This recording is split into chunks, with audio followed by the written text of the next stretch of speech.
भाजप आमदार सुरेश धस माझ्यासोबत आहेत.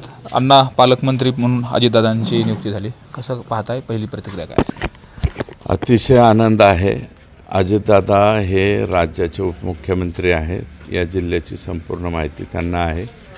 सगळे आमदार, आजी माजी पदाधिकारी, त्याच्यानंतर जिल्हा परिषद लेवल, पंचायत समिती लेवल आणि कुणाची काय किंमत आहे, कुणाची काय अवकात आहे, हे सगळ्या गोष्टी त्यांना माहीत असल्यामुळं ही आनंदाची बाब आहे की अजितदादा आमच्या जिल्ह्याचे पालकमंत्री झाले आणि इम्पार्शियली ते सगळ्यांचं काम करतील आणि डेव्हलपमेंटसुद्धा या जिल्ह्याचं होईल.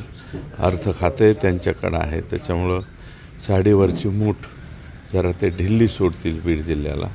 आणि चाडी नाही, चाड्यावरची, चाडी शब्द आला, चाड्यावरची मूठ जी आहे ती जरा ढिल्ली सोडतील आणि या जिल्ह्याला त्याचा फायदा होईल.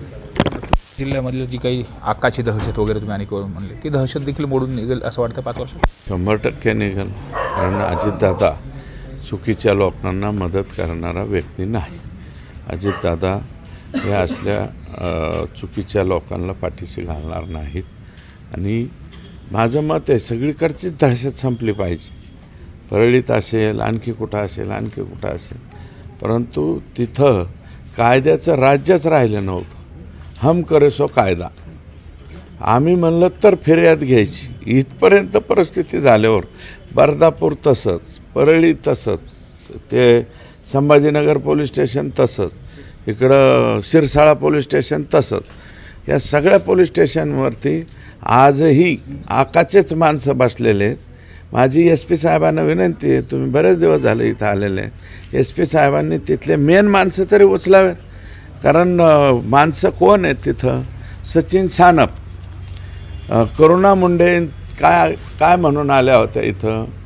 फक्त आणि फक्त यायचं, मी येणार, परळीला येणार, प्रेस घेणार.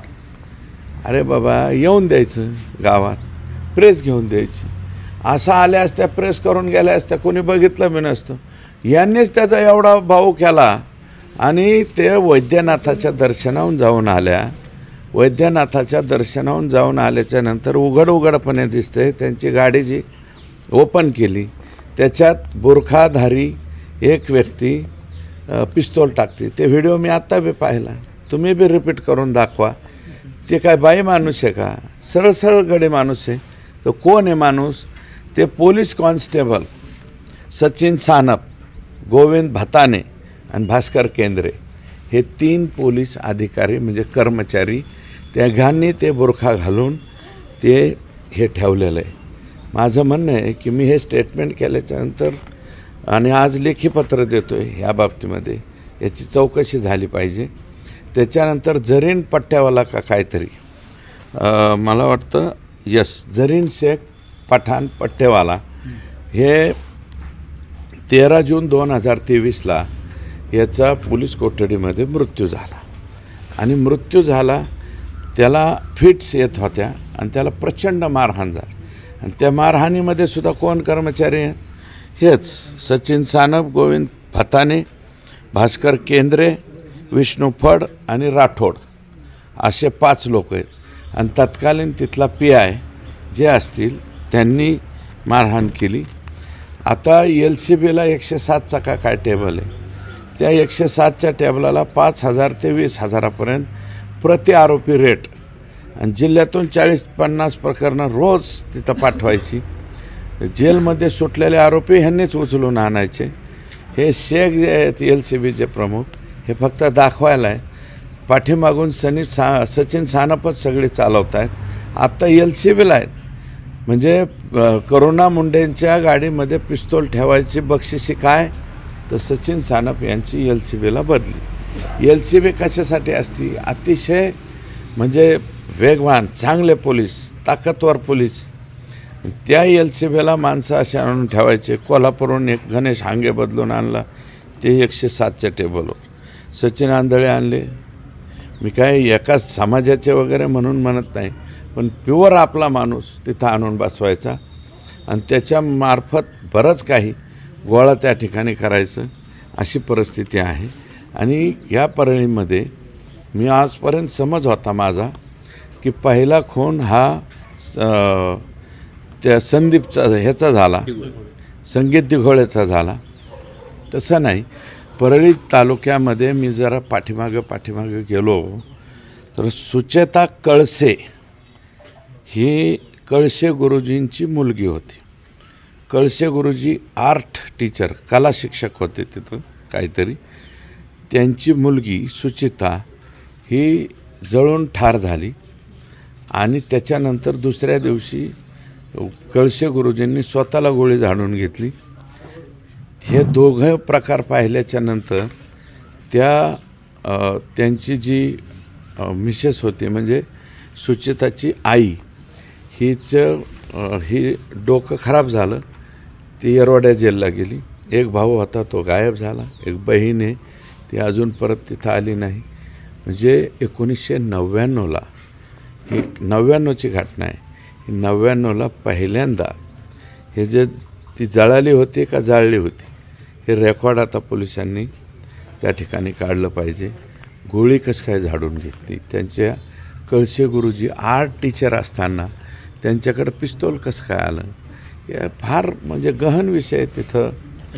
एकाच ठिकाणी एक एक एक एक एक एक कडी या ठिकाणी जुळते आणि त्याचा परिपाक आता फार संतोष देशमुखपर्यंत आला आहे. संतोष देशमुखची जी हत्या झाली, ज्या पद्धतीची झाली, ही पद्धत पटली का हो तुम्हाला? कोणाला पटली मला सांगा ना. किती भयानक आहे. आणि मग तरी बी आम्ही म्हणतोय की बाबा आमचं माणूस गेलं आहे, त्याच्या लेकरा बाळाकडे बघा, त्याच्या पत्नीच्या डोळ्यातले आसू बघा, त्याच्या लेकराच्या ती 12वीची मुलगी तिच्या डोळ्यातले अश्रू बघा.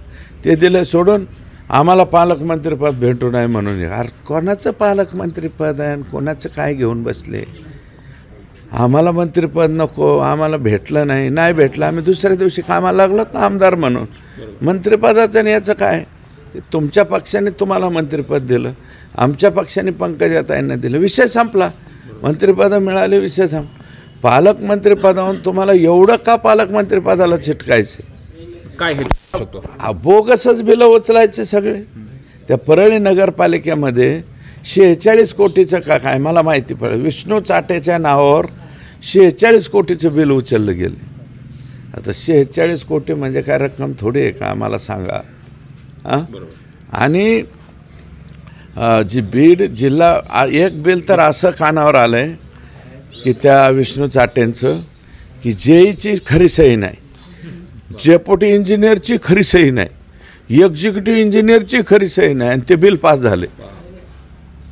असं जर होत असेल तर हे किती वाईट आहे मला सांगा. आणि DPDCचा देखील मुद्दा वारंवार येतो समोर.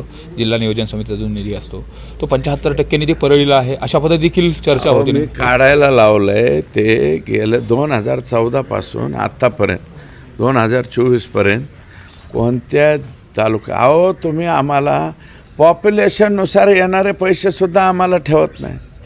ते बी पैसे तुमच्याकडेच घेऊन जाता. मी म्हणलं ना परळीमध्ये हवाई धावपट्टी झाली असती. त्या नॅशनल हायवे जिथं झालं आहे, नॅशनल हायवेचं काम गडकरी साहेबांनी केलं. त्याच्यावरच दलित वस्ती उचलली, त्याच्यावरच वैशिष्ट्यपूर्ण, त्याच्यावरच नाविन्यपूर्ण सगळे पैसे दलितोत्तर हे त्याच्यावरतीच पैसे उचलायचे. काही MSCBच्या लाईन करायच्याच नाहीत, फक्त लाईन त्याच, पैसे मात्र उचलून घ्यायचे. मग हे सगळं थांबवण्यासाठी आता अजितदादा पालकमंत्री झाल्यानंतर पहिली ज्यावेळेस बैठक होईल त्यामध्ये या सगळ्या गोष्टीचा पाढा तुम्ही वाचणार आहे, तर काय अपेक्षा? 100% वाचणार, पाढा वाचणार, रेकॉर्ड दाखवणार आणि इम्पार्शियली ते सगळ्यांना सारखा न्याय देतील असा विश्वास. पंकजा मुंडे शेजारच्या जिल्ह्याच्या पालकमंत्री झाल्यात, कसं पाहता याकडं? आणि नेमकं त्या ठिकाणी मनोज जरांगे पाटीलचं आंदोलन देखील सुरू आहे. आंदोलन चालू आहे. आम्ही सद्यस्थितीमध्ये माननीय मनोजदादांना विनंती करणार आहोत. आम्ही तब्येत थोडीशी खराब आहे, थोडीशी म्हणजे बरीच खराब आहे. सध्या शक्यतो त्यांनी उपोषण जे आहे सरकारला थोडासा वेळ द्यावा. आत्ताच राज्याचे मुख्यमंत्री बसलेले आहेत. अजून सगळी पकड त्यांनी 100 दिवसाचा एक कृती कार्यक्रम या राज्याला दिलेला आहे. ते 100 दिवस तरी होऊ द्या सरकार आलेलं. त्याच्यानंतर त्यांनी आंदोलन त्या ठिकाणी करावं आणि आंदोलनाचा आणि पालकमंत्रीपदाचा कसलाही अर्थार्थी काही संबंध नाही. त्या जिल्ह्यामध्ये जवळपास मला वाटतं 5 आमदार आहेत. 5च्या 5 आमदार हे महायुतीचे आहे आणि पंकजाताईंना तो काही नवीन जिल्हा नाही आहे, ते सतत फिरत असतात. त्याच्यामुळे तोही जिल्हा त्यांना माहिती आहे आणि आंदोलनाने हे पालकमंत्रीपद एकत्र करू नये अशी माझी विनंती आहे. धनंजय मुंडेंनी देखील अपेक्षा व्यक्त केली की बारामतीसारखं बीडचा विकास व्हावा आणि तो विकास केला जावा अशी अजितदादाकडून अपेक्षा होती. ते बारामतीसारखा व्हायचा का नाही व्हायचा, पण आमचे लोक जे ऊस तोडायला जाते, आमचे लोक हमाल्या करतात, आमचे लोक गाड्या चालवते, रिक्षा चालवते, लई लोक बाहेर गेलेले आहेत. ती जास्तीत जास्त लोक आपल्या इथं आणता कशी येतील याचा प्रामाणिक प्रयत्न करून इरिगेशन जास्तीत जास्त वाढण्याचा, बारामती एवढा आमचा विकास व्हायला अनेक वर्ष लागतील. बारामतीसारखा नको, परंतु जो चालू आहे ढकलगाडी ती जरा स्पीडवरती यावी एवढीच अपेक्षा आहे. सुरेश धस यांनी जे अजितदादा आहे त्यांच्याकडून अपेक्षा व्यक्त केली की बीड जिल्ह्याच्या विकासाची जी गाडी आहे ती फास्ट स्पीडमध्ये यावी आणि ती रुळावरती यावी अशी देखील अपेक्षा व्यक्त केली. कॅमेरामन प्रकाश जाधव सोबत सुरेश जाधव, न्यूज 18 लोकमत, बीड.